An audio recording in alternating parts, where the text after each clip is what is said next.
Oh, bienvenue à tous et à toutes donc dans ce nouveau partage que nous allons faire ensemble.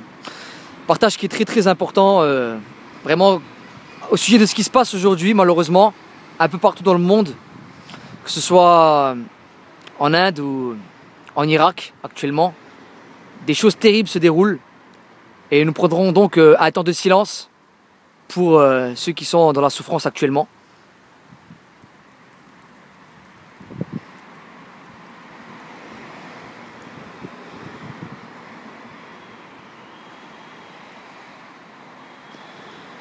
Grand temps de vraiment un temps de silence, vraiment. Oui, c'était vraiment un temps de silence pour eux parce que c'est terrible ce qui se passe actuellement. Il y a vraiment des gens qui sont martyrs. Nous le disons vraiment, des gens qui sont accablés par les souffrances, vraiment des atrocités. Des élites se sont élevées pour combattre contre l'Éternel et son oint, contre le Père de gloire, le Père tout-puissant, et le Mashiach, Yeshua, Jésus. Donc, et c'est terrible, ça fait des ravages partout dans le monde comme ça. Et c'était prophétisé à la fois dans l'Écriture, et on le sait que aujourd'hui, à l'instant même où nous parlons, des gens souffrent parce qu'ils proclament la parole de Dieu. Et nous avons cette liberté de pouvoir partager la vérité, qui est la parole de Dieu. Parce que c'est grâce à cette vérité que nous sommes sauvés, que nous avons la vie éternelle. Et Satan le sait très bien. Et il veut que nous empêcher de pouvoir annoncer cette vérité. Et c'est ce qu'il fait dans le monde. Et donc c'est ce qu'il fait dans le monde. L'ennemi veut nous empêcher absolument, vraiment, de proclamer cette vérité en Christ qui nous sauve de toute condamnation et de tout péché. Et donc le frère Jonathan ici présent va nous communiquer un passage qui est très important à ce sujet. Donc les apôtres dans les temps anciens ont été aussi eux-mêmes gravement persécutés. Et ils en parlent donc dans l'écriture, témoignage qui est aussi important. Donc nous t'écoutons Jonathan. Donc c'est dans 1 Corinthiens 4, versets 9 à 13. Car Dieu, il semble, a fait de nous apôtres les derniers des hommes, des condamnés à mort en quelque sorte, puisque nous avons été en spectacle du monde aux anges et aux hommes. Nous sommes fous à cause de Christ, mais vous êtes sages en Christ. Nous sommes faibles, mais vous êtes forts. Vous êtes honorés et nous sommes méprisés. Jusqu'à cette heure, nous souffrons à la faim, la soif, la nudité, nous sommes maltraités, errants ça et là. Nous nous fatiguons à travailler de nos propres mains, injuriés, nous bénissons, persécutons, nous supportons, calomniés, nous parlons avec bonté, nous sommes devenus comme les balayures du monde, le rébut de tous, jusqu'à maintenant. Donc effectivement, déjà, donc à l'époque, les apôtres subissaient des atrocités. Ils étaient, comme ils le disent et comme ils le décrivent ici dans 1 Corinthiens 4, les balayures du monde. Imaginez-vous, le terme qui est employé ici, est terrible. Ils subissaient vraiment des choses qui étaient très dures. Ils étaient vraiment humiliés et ils étaient surtout mis en spectacle devant les hommes du monde. Et aujourd'hui, l'ennemi utilise toujours ce même procédé. Il humilie et il fait le mal à ceux qui servent le Dieu vivant, le Père créateur, au travers de son Christ, qui témoigne de la vérité. C'est terrible parce que cela se propage dans le monde actuellement. Et ça va s'amplifier parce que c'est prophétique. Le Christ a dit en Matthieu chapitre 5, verset 11, « Heureux seriez-vous lorsqu'on vous outragera, qu'on vous persécutera, et qu'on dira faussement de vous toutes sortes de mal à cause de moi. Réjouissez-vous et soyez dans l'allégresse, car votre récompense sera grande dans le royaume des cieux. Car c'est ainsi qu'on a persécuté les prophètes qui étaient avant vous. » Donc c'est terrible. Et c'était annoncé à la fois par le Christ. Donc il n'y a rien de nouveau sous le soleil.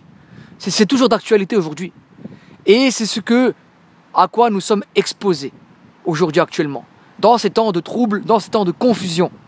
Nous sommes comme des brebis qui sont conduits par le bon berger qui est Christ. Et il y a aussi le mercenaire qui ne fait que dérober, égorger et détruire. C'est ce que dit l'Écriture. Et ce mercenaire est toujours là, au travers du temps. Il est toujours là pour semer la zizanie, pour semer la confusion et pour faire des fausses doctrines et des faux prophètes, pour égarer la multitude et pour persécuter les enfants de Dieu, les chrétiens. Donc, nous sommes toujours dans ces temps, malheureusement.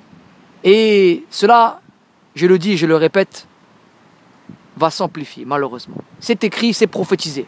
Donc, le frère Claude, nous allons écouter un peu le frère Claude, de l'Apocalypse, chapitre 20.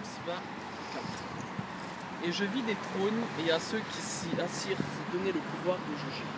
Et je vis les âmes de ceux qui avaient été décapités à cause du témoignage de Jésus et à cause de la parole de Dieu. Et de ceux qui n'avaient pas adoré la bête ni son image et qui n'avaient pas reçu la marque sur leur front ni sur leur main. Voilà. Donc, le sceau de Dieu, comme je le disais précédemment, c'est la loi, c'est la parole de Dieu, c'est le Christ. Quand vraiment nous acceptons de le suivre. Nous avons ce sceau, hein, le Saint-Esprit, le Paraclet, consolateur, donc, qui nous a envoyés. Et il y a aussi la marque de l'ennemi, malheureusement, hein, qui est l'inverse, le contraire. Hein. Nous n'aimons pas notre prochain, malheureusement, et nous accomplissons les choses de l'ennemi. Donc, c'est ce qui se passe maintenant, actuellement. Il y en a beaucoup qui sont dans la séduction. Et malheureusement, il y en a qui suivent l'ennemi sans même le savoir. Dont ces gens qui persécutent, hein, malheureusement, les enfants de Dieu. Hein, les chrétiens, les fils de Dieu actuellement, dans le monde. Et aujourd'hui, nous vous annonçons vraiment, néanmoins, qu'en Christ, vous pouviez être sauvés et avoir la vie éternelle. Hein, et cette vie éternelle, elle est donnée gratuitement. Mais l'ennemi le sait et il va en faire, malheureusement, des ravages. Hein, pour que la multitude soit dans la confusion et dans l'égarement. Mais vous savez la vérité aujourd'hui et vous ne risquez rien. Et c'est une grâce de Dieu. Donc, nous vous recommandons vraiment de venir à Christ. Christ n'est pas une religion, Christ n'est pas un bâtiment. Sachez-le bien. Écoutez la parole de Dieu, suivez-le vraiment, dans votre cœur et dans votre vie. Acceptez sa personne et vous serez sauvés. Parce que les bâtiments ne vous sauveront pas, les hommes non plus ne vous sauveront pas. Mais seul le Christ véritable, celui qui est venu, lui vous sauvera. Et vous donnera la vie éternelle, si vous l'acceptez. Et c'est de quoi nous témoignons aujourd'hui.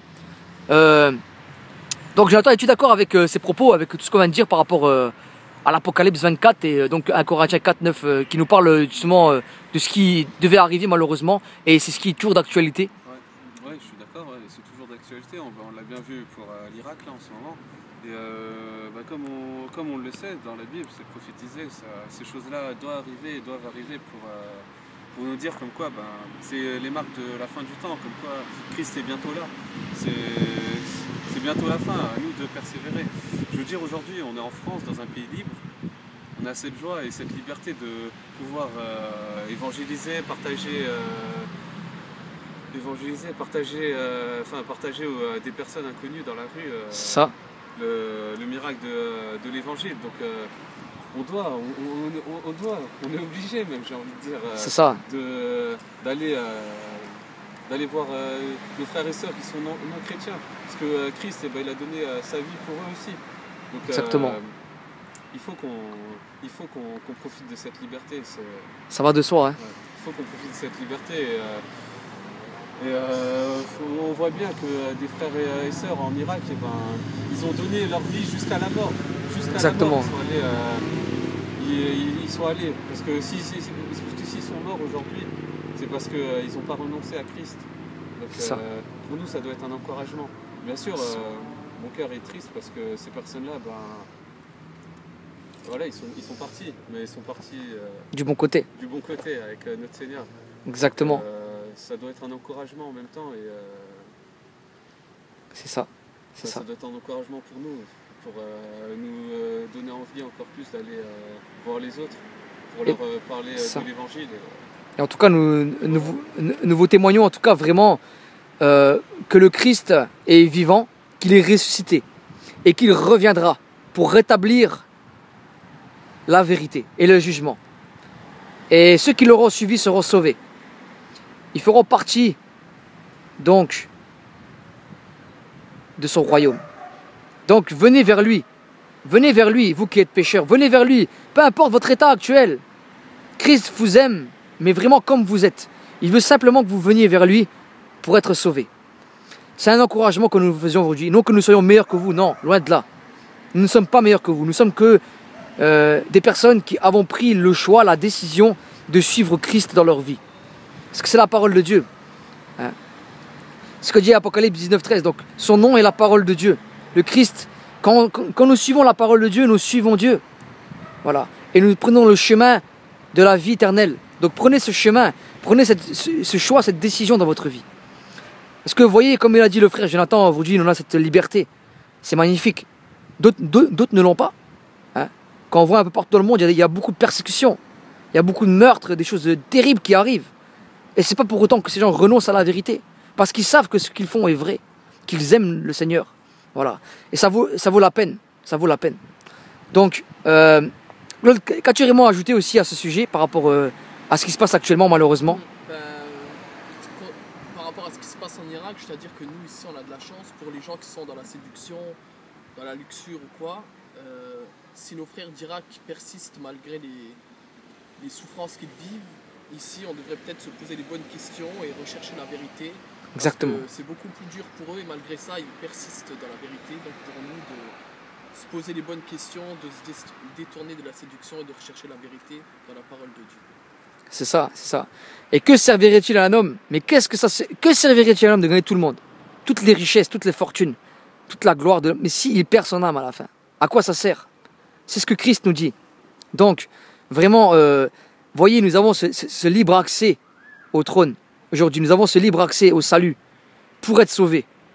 Prenez ce choix, prenez cette décision. Nous vous encourageons vraiment, sans prétention, à prendre ce choix. Parce que tous sont péchés et tous sont privés de la gloire de Dieu. Et qu'il n'y a pas un juste, pas même un seul. Et après la mort vient le jugement. Et si vous choisissez de suivre Christ dans votre vie, alors vous êtes vraiment sauvés. Vous avez la vie éternelle.